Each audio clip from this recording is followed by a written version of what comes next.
खूपच दिवसानंतर मी अशी काठपदर साडी वेअर केली होती आणि त्यावरती हिरवे हिरवे कलरच्या बांगड्या घातल्या होत्या. तर कारण पण आज तसंच होतं. आज मम्मीच्या घरी पित्र होते आणि मला बोलवलेलं होतं.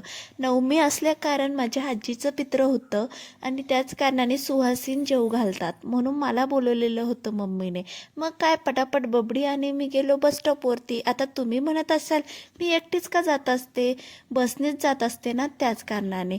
तर बबडीच्या पप्पांचा टायमिंगच असा आहे जॉबचा की काय सांगू तुम्हाला. 2 शिफ्ट असतात, एक मॉर्निंग शिफ्ट आणि एक सेकंड शिफ्ट. मॉर्निंग शिफ्ट असली तर पहाटे 5लाच त्यांना जावं लागतं आणि सेकंड शिफ्ट म्हणजे दुपारी 2 वाजता आणि ते 11पर्यंत.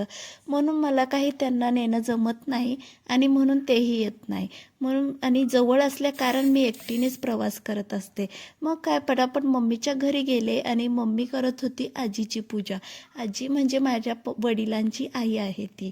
मग ती माझ्या जन्माच्या अगोदरच वारलेली आहे. पण तरीसुद्धा खूप असं वाटतं की आजी ही पाहिजे. आणि असे म्हणजे याला कार्यक्रम नाही म्हणू शकत आपण, हे पित्रच आहे.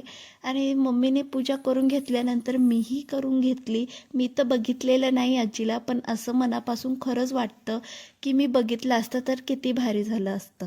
मग काय पटापट भाऊने तयारी केली घासांगारी टाकण्याची. तुमच्या इकडेही ही पद्धत आहे का ते मला नक्की कमेंट करून सांगा. घासांगारी म्हणजे आपण जेवढं पण जेवण बनवलेलं असतं ते एका जाळ करून त्यामध्ये टाकायचं असतं आणि त्यावरती तुपाची धार सोडायची असते, जेणेकरून आपले जे जवळची माणसं गेलेले असतात त्यांनाही घासांगारी पोहोचली पाहिजे, त्यासाठी हा कार्यक्रम करत असतात. तर मग तुमच्या इकडे करता की नक्की सांगा. मग काय भावाने करून घेतले, मम्मीने करून घेतले आणि मीही केले. मग त्यानंतर मम्मीने मला जेवायला वाढून दिलं आणि जेवण करून मी लगेचच निघाले कारण पाऊस येण्याची शक्यता होती. मग काय चला तर मग भेटूया पुढच्या व्लॉगमध्ये. तोपर्यंत सबस्क्राईब. Bye bye.